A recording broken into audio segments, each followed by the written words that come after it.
Hello mga kahugot, pagkatapos nga ng isang linggo ay ngayon ko nga lang nakuha ang kontrata ko. Kung matatandaan nyo nga, pumunta ako noon sa immigration noong asus na bulol na naman. Pasensya na. Ako lang ba mga kahugot yung may ganitong amo, yung tamad mag-filled up? Kasi noong November 11 ko pa ito binigay sa kanya, tapos binigay niya sa akin ng Friday.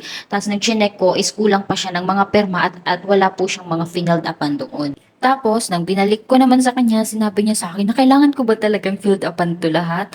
Sabi niya sa akin na I'm too busy para mag-filled up ng mga ganito. And then sinabi ko na lang sa kanya na ako na lang bahala ma'am. Tapos, yung kailangan ko lang talaga dyan is yung sign mo, yung signature mo. Actually, tatlo na lang naman yung kulang niya doon. Pinapapirmahan ko sa kanya. Tapos sinabi niya sa akin na sige akin na, ako na lang mag-filled up. Tapos sa linggo is ibibigay niya daw sa akin para ngayong Lunes ay maipasa ko na sa immigration. At yun yung mga kahugot dahil day off ko nung linggo, chinat niya na lang ako na yung kontrata ko daw ay nasa mesa na. Dali-dali naman akong lumabas at kinuha ko sa kanya. Tapos sabi niya sa akin na filled upan ko na lang daw yung iba. Ang importante ay meron na daw siyang mga perma. Kaya ayan, kahit alas 12 na ng gabi ay talagang sinikap ko siyang filled upan kasi kinabukasan ipapasa ko na siya sa immigration. At bago nga pala ako pumunta ng immigration ay kailangan ko munang ihatid yung mga alaga ko. Kaya pinilled upan ko na ngayong gabi para kinabukasan ay less hassle na para sa akin. Eto, pumirma na naman tayo ng bagong kontrata. 2 taon na naman tayong magiging alipin ng salapi dito sa ibang bansa, char. Sa mga kapwa ko OFW na nandito sa Hong Kong or kahit sa amang panig ng bansa,